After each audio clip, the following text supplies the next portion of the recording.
Diama igitondo cy'umugisha urakaza neza ku muryango wa DACCO Sport ya YouTube kugeza amakuru sport umunota ku munota na amakuru meza kandi agezweho. Amakuru yo ni menshi cyane, turi mu byumweru bya nyuma by'isama transfer mercato, na amakuru akomeje kugenda azamuka ari menshi, many updates.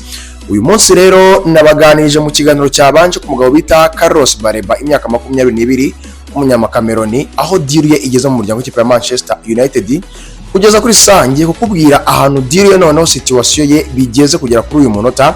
Ikindi kazi ndaza kugera mu muryango w'ikipe ya Tottenham Hotspur, batatu barifuzwa kandi bikomeye cyane. Iyi Tottenham Hotspur uko iri kwibaka muri uyu mwaka ishobora kuba yifuza gukuramo umuntu mwuka cyangwa se gutwara igikombe, nta wamenya. Ikindi kandi ndakugera muri Saudi Arabia Pro, abakinnyi bakomeje kwifuzwamo ari benshi. Galatasaray nayo ntago yatanzwe, ndaza gusoreza kuri AlVALEZ aho bigeze kuri zino saha. Icyo nagusaba rero akora subscribe nukomeje gukunda ibyo dukora cyangwa se aribwo bwa mbere, fungura notification yawe, ndagusaba gusharinga, kurayikinga, ikindi uzuga igitekerezo cyawe muri comment section kugira tujye dukomeza tubane umunota ku munota. Reka rero twanzike. Bamwita BALEBA ni umunyakameroni w'imyaka 22. Aka kanya bigeze kure cyane, ari mu nzira ajoining ikipe ya Manchester United. Uribaza ngo bimeze gute kugeza kuri uyu munota? Uyu mugabo kuva mu mwaka ushize 2025 mu kwezi kwa 8 nibwo ikipe ya Manchester United kubwa Amakuru yatangaje ko yifuza BALEBA. BALEBA Manchester yakomeje kugenda igerageza uko ishoboye kose, ariko ikipe ya Brighton of Albion ikomeza kugenda igaragaza yuko ititeguye kugurisha BALEBA uyu munyakameroni. Ibi ngibi byangije BALEBA mu mutwe. Uyu mukinnyi ariko kuva ku munota wa mbere kugeza kuri zino saha yakomeje apushinga yifuza kugeninga Manchester United. Bijyanye n'intego za Manchester United, kuko Manchester yavugaga ko yifuza kuba yasinyisha abakinnyi bifuza gukinira Manchester, bayikunda kandi bayirwanirira, biri mu mutwe wabo cyangwa se passion ibarimo.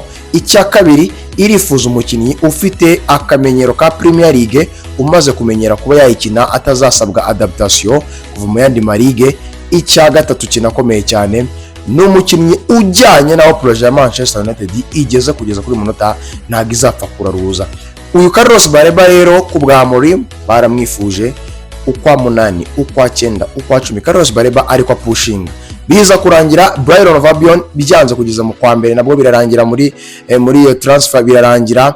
Iyi periode yo muri Isamari 26 nibwo BALEBA byongeye kugaragara, nubwo ari mu mvune kugeza kuri zino saha, ariko Manchester yarebye kuri Manu Kone muri Roma ntibyakunze, yarebye kuri Ederson wo muri Atalanta iranabyemera, agreement ziremerwa, amafaranga Manchester miliyoni 45 yemera kuba yazitanga, ariko nyuma y'igikombe cy'isi iza kongera gushaka ikizami cy'ubuzima, iza kurangira ivuye muri iyo deal.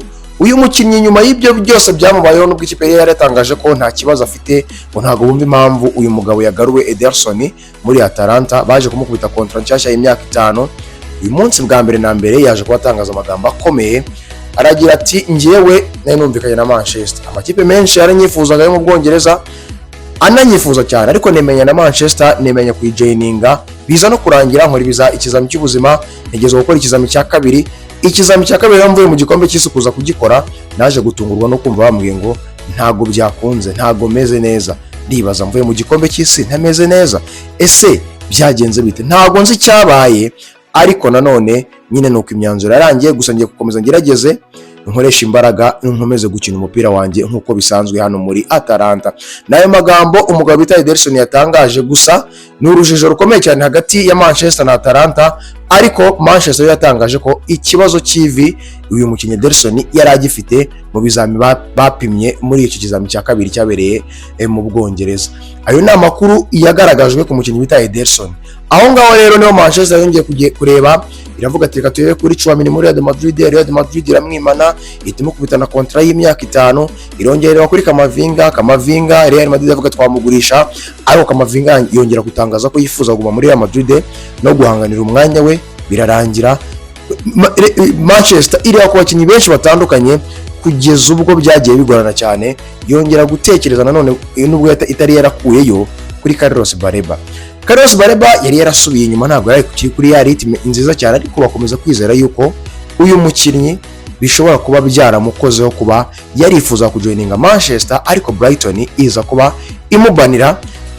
Muri mugoroba rero nibwo surprise yaje kuba iba yo ku munsi washize w'ejo, ikipe ya Manchester United isubira nayo miliyoni 65 z'amapaundi, 75 z'amayero.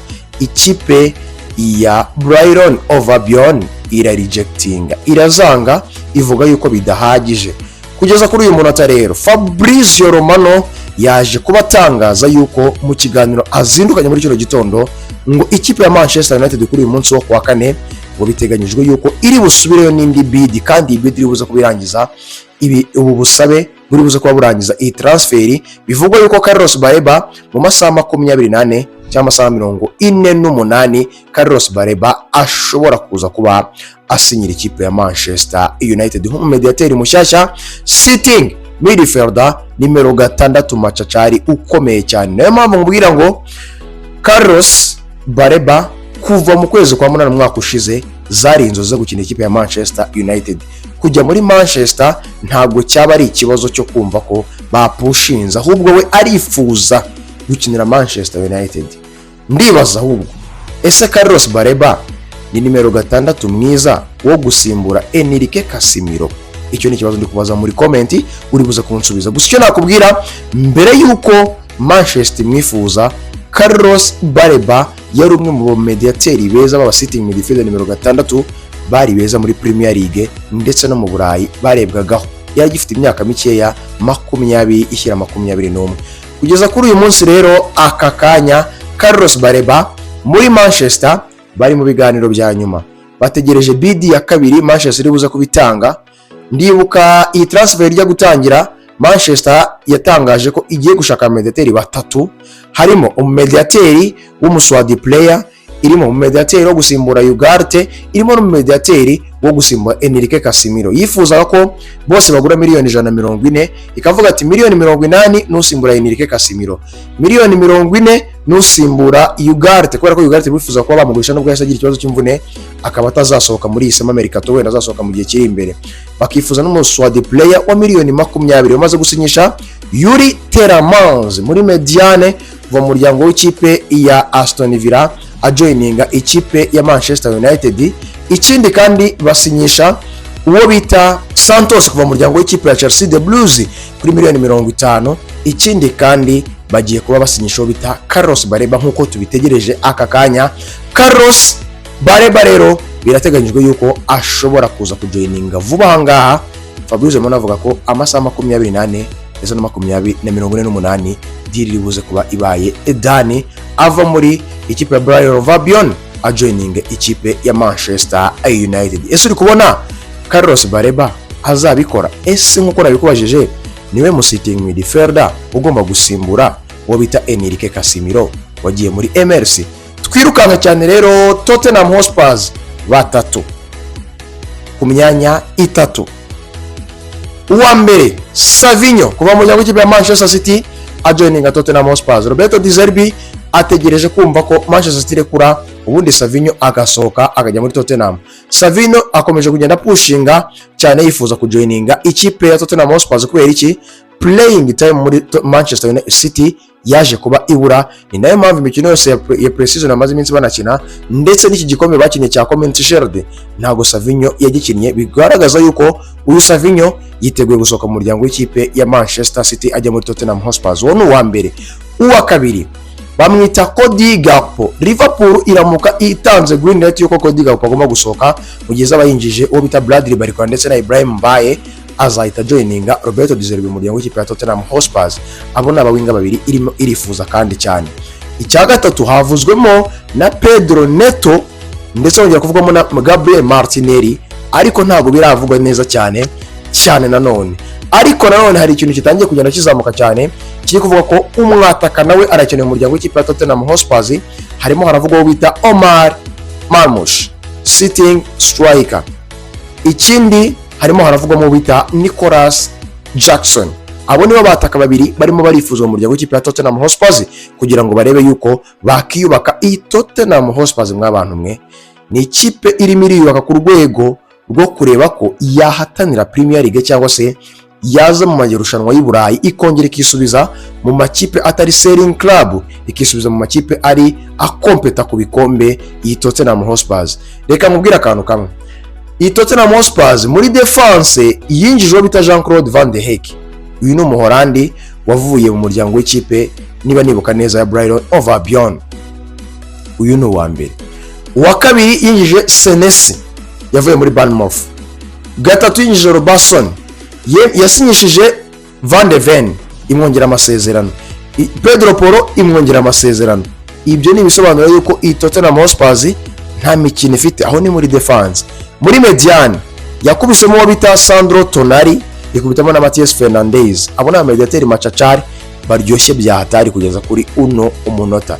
Muri atake irifuza kwinjizamo abakinnyi nakubwiye Cody Gakpo, Savinho ndetse n'abataka babiri Omar Marmoush cyangwa se Nicolas Jackson, ariko na Pedro Neto barimo baramurebaho cyane. Iyi Tottenham Hotspur ukurikije uko kwiyubaka uri kumva itari kuva muri bya bindi byayibayeho mu myaka 2 ishize aho yarangizaga iri ku mwanya wa 18 irinda kumanuka. Ndibuka uyu mutoza witwa Roberto Di Zerbi yaratangaje aravuga ngo ngenje muri Tottenham akiva muri Marseille, amaze gutandukana na Marseille kubera ko Marseille ubukungu bwe yamaze kuyikoraho. Arayibwira ati dutandukane nje kugerageza ndi mahirwe. Abwira Tottenham Hotspur ati ndaje ngiye gufata ikipe ya Tottenham Hotspur mpangane nayo, koresha bano bakinyi yari ifite n'imvune nyinshi bya hatari, benshi bari baravunitse, ba Madison, ba Kulusevski, ba Kudusi, bose bari baravunitse. Aravuga ati ngiye kugerageza ndebe ko iyi kipe nayigarura, nibinanga nzamanukana nayo mu ciciro cya kabiri, ariko nibikunda nk'abantu mwe ngomba gufata iyi kipe ya Tottenham Hotspur icyo nsabye cyose mukajya mu cyumba kabiri, kuko nshaka kubaka Tottenham Hotspur iri ku rwego rw'amakipe ahangana muri uyu mupira w'amaguru, kuri iyi si y'umupira w'amaguru, especially muri Europe. None urebye abakinnyi uyu mutoza Roberto Di Zerbi Tottenham Hotspur iri kumugurira ari maragura bro, ntabwo basanzwe, ni ikipe irimo iragura abakinnyi, iragenda ikareba muri ya makipe manini ikavanamo abakinnyi batabona umwanya wo gukina ariko beza ari ku rwego rwo guhangana no gutwara ibikombe bafite iyo mentalite, ikabazana. Ntabwo ikiri kujya kugura muri ya makipe matoya usanga muri Ipswich, usanga muri iragura muri za Cardiff, ikugura na cyangwa iri kugura muri ya makipe mato yaho henshi hagiye hatandukanye. Oya, irajya muri City kuremo umukinnyi, ijya muri Liverpool kuremo umukinnyi, noneho nibareba nabi inakuremo umustata. Icyo ni icyambere. Icya kabiri, irareba Manchester United umukinnyi ishaka nayo ikahita imushaka kandi ikahita igenda yishyura. Na City nuko ikajya n'ahandi henshi hagiye hatandukanye, nuko irimo iragura. None se mwaka byaramwe iyi Tottenham Hotspur muri uyu mwaka utaha imikino muri kubona izaba imeze gute? Reka mva mu muryango w'ikipe ya Tottenham Hotspur numva ayo makuru ari yarimo, reka mbajyane muri Saudi Arabia Pro. Uwo bita Gabriel Martinelli ni umukinnyi muri Arsenal ugomba gusohoka muri Isama Mercato, bifite amahirwe menshi cyane.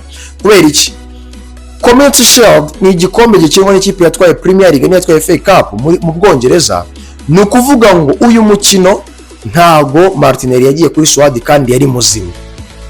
Christos Torizi yabanjemo kandi yatanze assist ebyiri muri uriya mukino, yitwaye neza, bigaragaza iki rero? Ntago Arteta agaragaza yuko Martinelli ari umukinnyi udakorwaho, ni umukinnyi ukorwaho cyane. Mu gihe cyose ari buze gupushinga kubera ko yabuze iminota yo gukina, kandi yari yizeye ko azabahitamo umustata mu gihe turuzaragiye, biragaragaza ko Martinelli agomba gupushinga ashaka gusohoka. Amakipe yo muri Saudi Arabia Pro, El Hilal ngira mwifuza no bikomeje kwifuza na Pedro Neto. Ikindi cya kabiri, amakipe yo muri Turkiya yakomeje kugenda mwifuza nubwo yayanze kugeza kuri uyu munota, kandi hari n'andi makipe menshi kugenda areba kuri Gabriel Martinelli no mu Butaliyani. Aka kanya rero Gabriel Martinelli agomba gufata icyemezo muri bino byumweru bibiri bya nyuma bisigaye kugira ngo amenye aho agomba kujya avuye mu ikipe ya Arsenal, kubera ko Arsenal ikomeje kugaragaza yuko uramutse uje ufite proposal nziza Martinelli bamugurisha. Bisobanuye iki? Arsenal ishobora gusubira ku isoko y'umuwinga kuri nimero 11 mwiza. Nkira mu muryango w'ikipe ya Arsenal, Lewis Kelly nongera mbigusubiriremo ntiyifuza gusohoka, ariko kubijyanye no kubalansinga ibitabo bya Arsenal, gukora management y'ikipe ya Arsenal, kutazagwa mu mitego ya financial fair play, ikipe ya Arsenal ishobora gutekereza kavuga ati tugurisha umukinnyi w'akademi kacu twabonamo ibintu byatuma twabalansinga ibitabo, tukagurisha Nwaneri, tukagurisha na Skeri tukareba ko byakunda. Skeri rero Manchester irategereje kuvuga ati muramutse mumurekuye twamugura. Chelsea nayo nuko, ariko ibyo byose bizagerwa nuko Arsenal izavuga ngo Skeri tugiye kugurisha bijyanye n'izi mpamvu. Skeri ku giti cye arifuza guma mu muryango w'ikipe Arsenal agahanganira umwanya. Icyo ni icyambere. Icya kabiri bamwita Ezri Konsa muri Aston Villa, imyaka 28, Sri Lions ni umwongereza. Byamaze kuba birangira kuri miliyoni 51 ava mu muryango w'ikipe Aston Villa. Austin David yamaze kuba tubwira yuko yamaze kuba asezera camp yose, asezera ikipe yose ya Aston Villa, abakinnyi aba staff ajoininga ikipe ya Arsenal. Ejo cyangwa ejo bundi ibizami by'ubuzima biraza gukorwa kuri uyu mudefenseri waje kubasimbura William Saliba wagize ikibazo cy'imvune ushobora kuzagaruka mu kwezi kwa 10 mu mpera zako.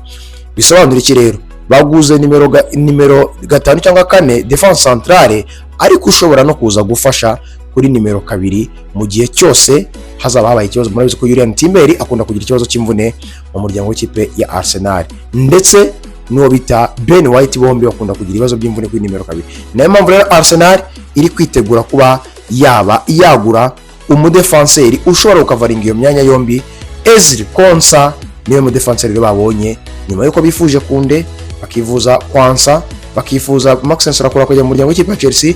Birangiye rero Ezri Konsa, umudefenseri ufite maturité, ugeze ku rwego gutwara ibikombe, umudefenseri mwiza, detaye bifuza mu muryango w'ikipe ya Arsenal, ugomba kuzagenda afasha mu gihe cyose imikino ikomeje kugenda iba myinshi, kuko yifuza gutwara ibikombe. Projet yigeze mu gutwara ibikombe, bamaze kuba bemera kuba bamugura miliyoni 51 nkuko David Austin yabitubwiye z'amapaundi ava mu muryango w'ikipe ya Aston Villa ajya mu muryango w'ikipe ya Arsenal.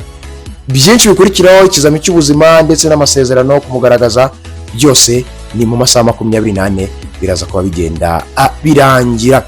Twirukanka cyane rero bamwita Ismail Sarr akina ikipe ya Crystal Palace. Ikipe ya Galatasaray yatanze miliyoni 40 kugeza kuri miliyoni 50. Ikipe ya Galatasaray nako ikipe ya Crystal Palace irazanga. Crystal Palace ntiteguye kuba yamugurisha, yari amafaranga meza, yari amafaranga menshi, ndetse n'umukinnyi Ismail Sarr yifuza kuba yayijoininga, ariko nanone ikipe ya Galatasaray bamaze kuba bayitera twatsi, bayibwira ko batifuza kugurisha, batifuza kumurekura. Ikindi kandi ngo nubwo busabe ngo ni bukeya. Kugeza kuri umunota rero Ismail Sarr bikomeje kugenda abigorana, no gutegereza tukareba uko biri buze kugenda birangira. Uyu mukinnyi w'imbere w'umuwinga niba ari buze kuba ajoininga ikipe ya Galatasaray, unabyifuza cyane ku ruhande rwe, ariko Crystal Palace kabivuga ati ntabwo twifuza kugurisha, turi buze kugenda tureba uko biri buze kugenda bigenda muri iyi minsi ya nyuma ya Sama America. Reka dusorezera cyane rero kuri Julian Alvarez. N'amagambo make ndi buze kuba mvugaho. Ubuyobozi bw'ikipe ya Atletico de Madrid bwongeye gutangaza yuko uwo bita Julian Alvarez ku rugero rwa 99.9% ntago azasohoka mu muryango w'ikipe ya Atletico, especially ntago bazamugurisha mu muryango w'ikipe ya Barcelona. Barcelona igomba kureba ubundi buryo bushoboka. Yari yarebye kuri Luis Suarez muri Sporting SP, ariko barayibwira bati nta bindi biganiro dukeneye, nta zindi negociation dukeneye miliyoni 80 mutamu zifite, nimutugera imbere. Uwo bita DACCO arababwira ati natwe mutemeye ko tunegosia, ntago miliyoni 80 twazibahereza. Rero hategereje kumenya ese nuhe mwataka ikipe ya Barcelona iri buze kuba yinjiza nyuma yo kwinjiza Rodrigo Cascante, kwinjiza Joe Cancelo. Ninde bari bwinjize nyuma y'umwataka? Se nuhe mu defenseur gufasha ku Barca bazinjiza ufite experience. Reka rero ngushimire cyane. Iki cyari kiganiro nkorera muri kino gitondo nkubwira amakuru ageze. Icyo ngusaba niba ari bwa mbere, kora subscribe, wibuke no gufungura notification yawe, ukora share, ukora likes, tanga igitekerezo cyawe muri comment section. Ikindi kandi ndakwibutsa ko ni DACCO n'umuhondo mwigi merekere muri bombe diama. Umwaka football is always marathon DACCO na ruhago. Amakuru ya sport yo nakagaruka. Imana ikomeze kubana nawe. Ciao ciao, bye bye, hasta la vista, no bye bye.